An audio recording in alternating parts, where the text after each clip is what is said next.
Arsenikas – esminis nuodas puslaidininkių pramoniai. Sveiki, inžinerijos entuziastai!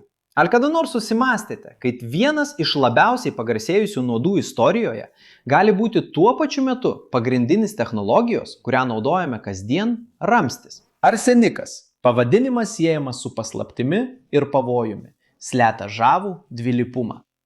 Tai cheminis elementas su tamsia praeitimi, bet šviesia ateitimi, ypač mūsų elektroninių įrenginių širdyje. Bet kasgi iš tikrųjų yra arsenikas ir kaip jis tapo toks nepakeičiamas šiuolaikiniam pasauliui? Ir čia, manau, verta padaryti skirtumą, nes iš tikrųjų cheminis elementas vadinamas arsenu, o nuodas vadinamas arseniku. Bet koks skirtumas tarp jų? Arsenas žymimas simboliu AS ir turintis atominį numerį 33 nėra tipiškas metalas ir nėra nemetalas. Jis priklauso specialiai elementų kategorijai vadinamai pusmetaliais arba metaloidai. Tai reiškia, kad jis turi tarpinį savybių rinkinį ir gali elgtis tiek kaip metalas, tiek kaip nemetalas, priklausomai nuo sąlygų. Būtent ši dviprasmiška prigimtis daro jį tokį universalų ir tuo pačiu metu tokį pavojingą. Įsivaizduokite cheminį chameleoną, galintį keisti savo savybes, kad prisitaikytų prie skirtingų situacijų. Tai gera analogija arseniui. Tuo tarpu arseniku dažniausiai vadinami arseno junginiai, tokius kaip arseno trioksidas, istoriškai vadinamas nuodų karaliumi. Jis yra toksiškas žmonėms, sukelia rimtą žalą, tačiau taip pat naudojamas pramonėje ir istoriškai medicinoje. Apibendrinant, arsenas yra grynas cheminis elementas, pilkos spalvos pusmetalis, trapus, randamas dirvožemyje, vandenyje ir mineraluose. O arsenikas – tai terminas vartojamas šio elemento neorganiniams arba organiniams junginiams apibūdinti. O neorganiniai junginiai, arsenitai ir arsenatai yra itin nuodingi. Bet kokios savybės daro arseną tokį unikalų ir naudingą? Kaip jau minėjau, elementarioje būsenoje arsenas yra kietas, trapus, dažniausiai pilkas, sidabrinis ir gali sublimuotis. Tai reiškia, kad jis gali tiesiogiai pereiti iš kietos būsenos į dujinę, kaitinant, nepereidamas į skystąją fazę. Jis reaguoja su kitais elementais, sudarydamas daugybę junginių, iš kurių kai kurie yra itin toksiški, o kiti stebėtinai stabilūs ir naudingi. Jo gebėjimas sudaryti kovalentinius ryšius su kitais elementais yra labai svarbus jo panaudojimui, ypač elektronikoje, kur tikslumas, valdant elektronų srautą, yra itin svarbus. Bet kaip elementas turintis tokią niūrią reputaciją, pateko į mūsų akiratį ir tapo žmonijos istorijos dalimi. Arsenas turi ilgą ir vingiuotą istoriją. Nuo senovės žinomi jo junginiai buvo naudojami graikų ir romėnų, daugiausia kaip pigmentai ir deja kaip nuodai. Šimtmečius arsenikas buvo tylus ginklas, sunkiai aptinkamas ir mažomis dozėmis beveik nemirtingas. Jo atradimas kaip gryno cheminio elemento priskiriamas Albertui Magnusui 8 amžiuje, nors jo elementari prigimtis buvo visiškai suprasta tik gerokai vėliau. Ši ilga naudojimo ir piktnaudžiavimo istorija suformavo visuomenės požiūrį į arseniką, tačiau nesutrukdė mokslui atskleisti jo potencialo. Tačiau kaip toks stiprus nuodas rado kelią į pažangiausias mūsų laikų pramonės šakas? Lūžis arseno istorijoje įvyko kartu su medžiagų mokslo ir elektronikos pažanga. Toli gražu, nebūdamas tik nuodas, arsenas tapo gyvybiškai svarbia sudedamąja dalimi įvairiose pramoninėse srityse. Istoriškai jis buvo naudojamas pesticiduose ir herbiciduose. Tačiau dėl savo toksiškumo šios paskirtys buvo nutrauktos arba griežtai reglamentuotos. Tačiau būtent puslaidininkių pramonėje arsenas tikrai atsiskleidžia, parodydamas visiškai kitokią savo cheminės prigimties pusę. O koks yra jo svarbos puslaidininkiuose paslaptis? Arsenas yra pagrindinis junginio vadinamo galio arsenidu arba GAAS ingredientas.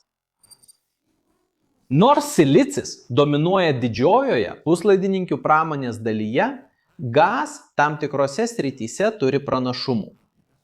Įsivaizduokite, kad silicis yra patikimas ir ekonomiškas automobilis kasdieniam naudojimui, o GAZ tai didelio našumo sportinis automobilis, sukurtas dideliam greičiui ir specifinėms užduotims. GAZ yra sudėtinis puslaidininkis, sudarytas iš galio ir arseno derinio, o jo elektroninės savybės keliais svarbiais aspektais yra pranašesnės už silicio. Tačiau, kodėl galio arsenidas kai kuriuose srityse yra toks pranašesnis ir kodėl arsenas yra toks svarbus?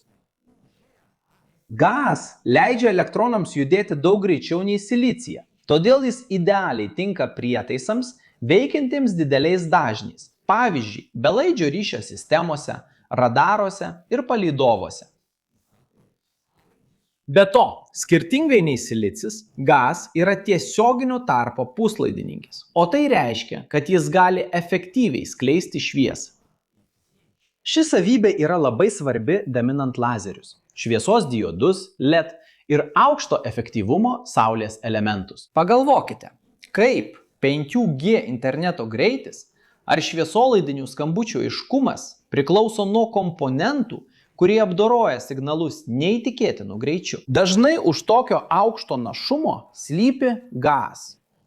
Taigi, kodėl arsenas yra toks nepakeičiamas šiuolaikiniai pramoniai, nepaisant jo toksiškumo? Atsakymas slypi jo unikalioje gebėjime suteikti tokias elektroninės ir optinės savybės galio arsenidui. Be arseno mes neturėtume tokios galimybės kurti aukšto dažnio įrenginių ir efektyvių šviesos šaltinių, kurie skatina telekomunikacijų technologiją, didelio greičio internetą, palydovinės navigacijos sistemas ir netgi pažangiausias saulės baterijų sistemas. Jis yra tas ingredientas, kuris leidžia elektronikai peržengti silicio ribas, atverdamas duris inovacijoms, formuojančioms mūsų susietą pasaulį. Bet jei jis toks naudingas, kaip mes susidorojame su jo įgimtu toksiškumu?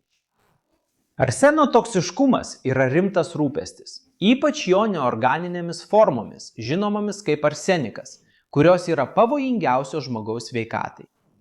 Poveikis gali sukelti įvairių problemų, nuo odos sudirginimo iki vėžio ir gyvybiškai svarbių organų pažeidimų. Tačiau labai svarbu suprasti, kad puslaidininkių pramonėje arsenas nėra tvarkomas neatsargiai.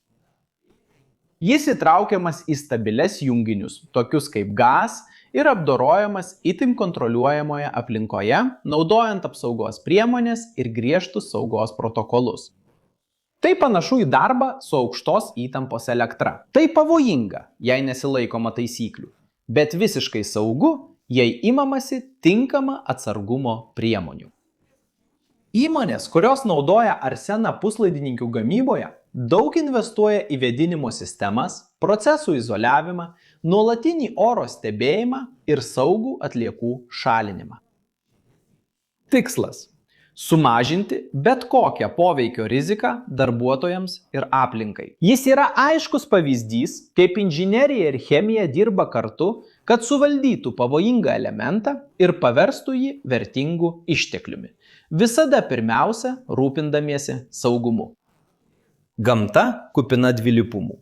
Tai, kas viename kontekste pavojinga, kitame gali būti nepaprastai naudinga, jei tik tai suprantama ir tvarkoma su pagarba bei protu. Jei žiūrėjote iki šios vietos ir jums patiko vaizdo įrašas, nepamirškite užsiprenumeruoti. Jei dar nesate prenumeratorius, paspauskite patinka ir įjunkite pranešimų varpelį. Jei manote, kad mūsų turinys įdomus, apsvarstykite galimybę tapti nariu, kad padėtumėte mums toliau kurti turinį šioje platformoje ir būtumėte paminėti mūsų vaizdo įrašuose. Ir jei žiūrėjote iki šios vietos, kviečiu jūs pasižiūrėti mūsų rekomenduojamus kursus. Tad nukreipkite savo telefoną į QR kodą, kuris yra ekrane, arba spustelėkite nuorodą aprašyme apie mūsų kursus. Ten rasite Excel, trimačio modeliavimo, AutoCAD ir oratorystės kursus bei daugybę kitų. Ir tai yra mūsų šio kanalo atrinkti kursai, kurių kokybę galime patvirtinti. O jei norite pradėti savo veiklą internete, pradėti filmuoti vaizdo įrašus socialiniams tinklams, šiame QR kode mes atrinkome įrangą, kurią naudojame savo studijose.